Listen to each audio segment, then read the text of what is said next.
Comfort is becoming the new luxury.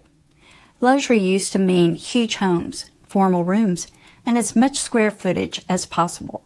But today, many buyers are redefining what luxury really means. For a lot of people, luxury now means comfort, convenience, peaceful spaces, and a home that feels easy to enjoy. I'm seeing more buyers choose one-level living, open layouts, smaller yards, and homes designed around lifestyle instead of just size. People are focusing less on impressing others and more on creating a home they truly enjoy living in every day. And honestly, that makes a lot of sense because the best home isn't always the biggest one.